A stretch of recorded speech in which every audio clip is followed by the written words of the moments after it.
आज हम लोग नया चैप्टर शुरू करने वाले हैं, डेफिनेट इंटीग्रेशन। तो जल्दी से बताइएगा, क्या मेरी आवाज आप लोगों तक पहुंच रही है? क्या आप लोग रेडी हैं बिल्कुल आज का लेक्चर अटेंड करने के लिए? Good afternoon, good afternoon, good afternoon. अब देखो, जैसे जैसे जेई का एग्जाम नजदीक आ रहा है, जो असली धुरंधर लोग हैं वही बचे हुए हैं तैयारी में, ठीक है। जो मेहनत कर रहे थे इतने टाइम से वही बचे होंगे। तो बेटा आप सभी लोगों को बस एफर्ट अपना ऐसे ही रखना है, ठीक है ना। बिल्कुल भी नेगेटिविटी नहीं करनी है। मैंने आपको ये बात पहले भी समझाई थी कि इस समय it is all about mentally कौन कितना स्ट्रांग है। जो बच्चा इस समय मेंटली रहेगा और अपना हार्डवर्क करता रहेगा, पॉजिटिव फ्रेम ऑफ माइंड में रहेगा, उसका सिलेक्शन के चांसेस अब बढ़ जाएंगे, ठीक है ना। क्योंकि तैयारी तो सभी लोग कर रहे हैं, जो भी लोग अच्छी तरह तैयारी करेंगे सबका सिलेक्शन नहीं होगा, इस बात को भी समझो। तो there has to be something different other than studies. Studies तो करनी ही करनी है, उसके साथ थोड़ा सा अपने आप को एक positive frame of mind, revision अच्छी तरह करिए, अपने ऊपर कॉन्फिडेंस रखिए। जब भी नेगेटिव थॉट्स आए अपने आप को पॉजिटिव रीइंफोर्समेंट दीजिए, सोचिए, पॉजिटिव बातें करिए अपने आप से कि यार मैंने मेहनत करी है, बिल्कुल होगा। तो अगर आप पॉजिटिव रहेंगे ना, तो आपका सिलेक्शन के चांसेस बेटा ऑटोमेटिकली बढ़ जाएंगे। इस बात को जितना आप ज्यादा जल्दी समझ जाएंगे उतना आपके लिए अच्छा रहेगा। पॉजिटिव सोचिए, एफर्ट पूरा अपना 100% रखिए। हाँ, ये नहीं कि एफर्ट तो करनी से हम पॉजिटिव पूरे हैं, उससे भी कुछ नहीं होगा ना। पॉजिटिव तभी फायदा रहेगा, पॉजिटिविटी तभी बेनिफिट देगा जब आपने तैयारी अपनी बैक्ड है अच्छी तरह से। Okay, yes, good afternoon, good afternoon, welcome back. Handpump army present sir, क्या बात है। हैंडपंप आर्मी के जो सदस्य हैं थोड़े ऐसा लग रहा है मुझे कम हो गए हैं।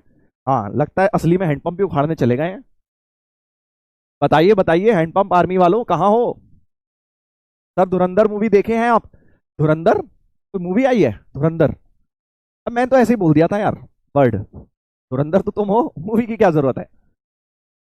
अच्छा, नहीं भाई, हमारे पास कहाँ समय है मूवी देखने का, तुम्हें लगता है मूवी देखने का समय है हमारे पास? जी, निपट गए सर सारे हैंडपंप वाले। हाँ, बहुत हैंडपंप उखाड़ रहे थे।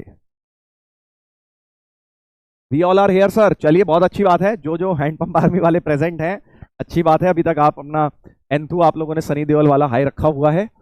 Very nice, very nice,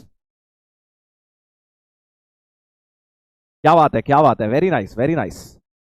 Akshay Khanna वाली मूवी, अच्छा अच्छा, आजकल चल तो रहा है वो, मैं बड़ा देख रहा हूँ इंटरनेट पे, अक्षय खन्ना जी बड़े छाए हुए हैं। तो अच्छा, वो मूवी उसकी बात कर रहे हो तो समझ गया मैं कौन सी। उनका डांस चल रहा है बड़ा बहुत ज्यादा फेमस हुआ पड़ा है वो डांस, मुझे पता नहीं था नाम वगैरह, तो हाँ ही पता रहता है बेटा। अच्छा, समझ गया मैं तुम कौन सी मूवी की बात कर रहे हो। यस, बट आप लोगों को काहे को पता है ये सब, ये बताइए। हमें नहीं पता बट आपको पता है। उल्टा होना चाहिए बेटा, तुम्हें नहीं पता होना चाहिए इस समय कौन सी मूवी आई है, क्या हो रहा है, क्या नहीं हो रहा है दुनिया में इस समय। तुम बिल्कुल अंडरग्राउंड हो जाओ। हाँ, बिल्कुल अंडरग्राउंड होने का समय है, और एफर्ट करने का, कुछ एक्स्ट्रा फालतू चीजें करने का टाइम नहीं है। हाँ,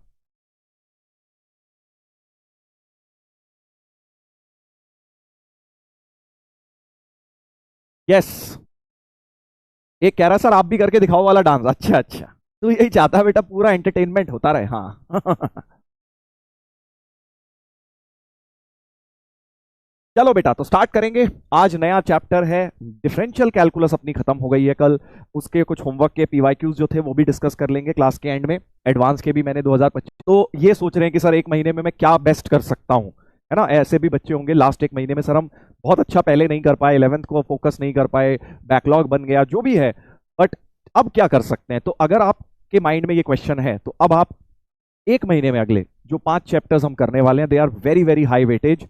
कौन कौन से 5 chapter? Definite integral, area under the graph, या फिर एप्लीकेशन ऑफ इंटीग्रल भी बोल, दूसरा और डिफरेंशियल इक्वेशन चैप्टर नंबर 3, फिर fourth vector, fifth 3D and sixth probability. 6 chapter ये मान लो। इन 6 चैप्टर्स की अगर आप कंबाइंड वेटेज देखोगे तो मेरे ख्याल से 12 क्वेश्चन से ऊपर हो जाएगी। देख लो, डेफिनेट इंटीग्रेशन के जनरली मेंस की बात कर रहा हूं, 2 सवाल, एडवांस में भी, मेन और एडवांस, ठीक है। एडवांस में भी 2 क्वेश्चन इस साल भी आए हैं 2025 में, ठीक है। एरिया का 1 सवाल इसमें, 1 सवाल इसमें, छोटा सा चैप्टर। डिफरेंशियल इक्वेशन 2 सवाल इसमें और 2 सवाल इसमें। दिखा दूंगा तुम्हें इस साल के पेपर में भी 2 क्वेश्चन डिफरेंशियल इक्वेशन जैसे छोटे चैप्टर के। प्रोबेबिलिटी का 1 से 2 क्वेश्चन इसमें, 2 से 3 क्वेश्चन एडवांस में आते हैं। 3 क्वेश्चन एडवांस में, जी हाँ बेटा, 3 3 भी आए हुए हैं। लास्ट 2025 में 2 आए थे, बट उससे पहले आप 2022-23 के पेपर देखेंगे, 3 3 सवाल मिल जाएंगे प्रोबेबिलिटी पे। उसके अलावा क्या बोला मैंने? वेक्टर बोला। वेक्टर एक छोटा सा चैप्टर है, 1 क्वेश्चन इसका, 1 इसका।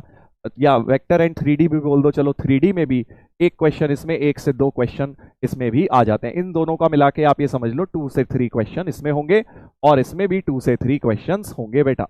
ठीक है, तो अब आप खुद देख लीजिए ये 6 चैप्टर्स की वेटेज कितनी ज्यादा है, बहुत ज्यादा वेटेज है बेटा। अभी तक जो आपने किया है, मतलब पूरी 11वीं की मैथ्स एक तरफ, तुमने 11th में कितना एफर्ट किया, पूरी 11th की मैथ्स करी, पूरे शुरू के 4-5 महीने लग के। हालांकि वो वेस्ट नहीं है क्योंकि वो इनडायरेक्टली भी यूज होता है, बट डायरेक्ट एज सच उसका वेटेज उतना ज्यादा नहीं है जितना इन चैप्टर्स का है। तुम खुद देखो, 2 4 5 6 7 8, लोअर लिमिट भी ले लूं अगर मैं इनकी, तो 8 सवाल, 8 से 9 सवाल इन 5-6 चैप्टर्स के 8 to 9 क्वेश्चंस आराम से मिलेंगे तुम्हें मेंस में। और इसमें भी देखिए 2 4 6 8 9, 9 से 10 सवाल तुम्हें एडवांस में भी मिलेंगे इन चैप्टर्स के। तो they are very very high weightage. और मजेदार बात यह है कि ये स्कोरिंग वाले भी हैं। ये मत सोचना कि सर ये तो बहुत डिफिकल्ट होंगे अगर इतने ज्यादा क्वेश्चन आ रहे हैं।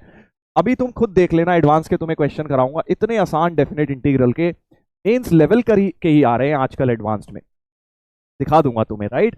एरिया का सवाल तो वैसे ही बहुत ही स्कोरिंग माना जाता है। एरिया एंड डिफरेंशियल तो मेरे हिसाब से पूरी क्लास 12 के इजीएस्ट चैप्टर है, मतलब वेक्टर 3D से भी आसान है अगर आपका इंटीग्रेशन ठीक ठाक है तो।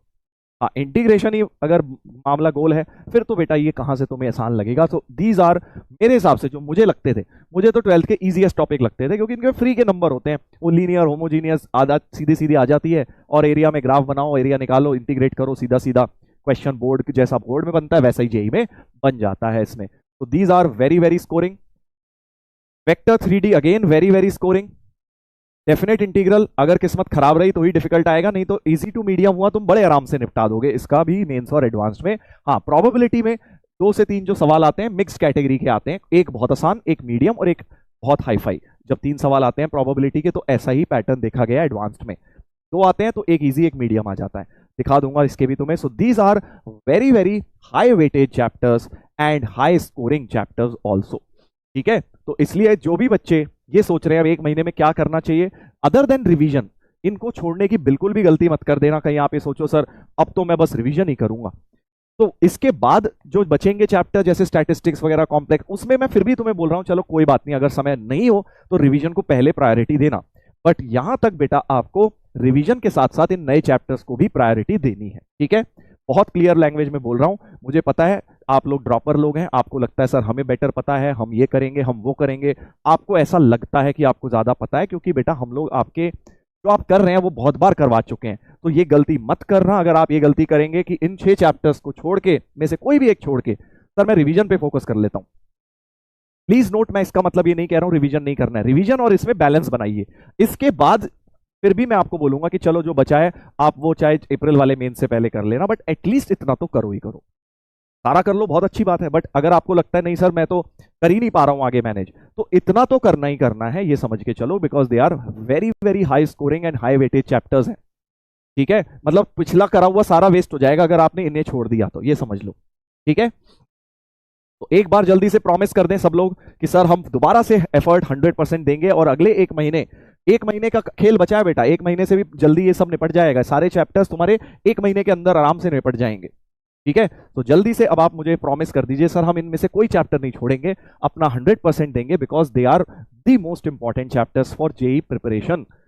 सबसे इंपॉर्टेंट है 11 12 के, सबसे सारे जितने भी चैप्टर हैं उनमें सबसे ज्यादा इंपॉर्टेंट चीज अब तुम्हारी शुरू होने वाली है, इसीलिए मैं तुम्हें 5 मिनट देके बात समझा रहा हूं बेटा। ठीक है, yes sir, promise promise, very good very good, बहुत बढ़िया बहुत बढ़िया, शाबाश। अब आ गए खूब सारे प्रॉमिस, अब आ गई मेरे अंदर भी एनर्जी। अब आप ये बात ध्यान रखेंगे, ठीक है, कि इनमें से कुछ भी हो जाए इन्हें नहीं छोड़ के जाऊंगा, क्योंकि ये सबसे ज्यादा नंबर यही दिलाएंगे। तुम जितना ही पढ़ लो, बैठ के पीएनसी खूब पढ़ ली तुमने बायनोमियल खूब पढ़ ली, बट सवाल तुम्हारे इसके सही होने के ज्यादा चांसेस होंगे।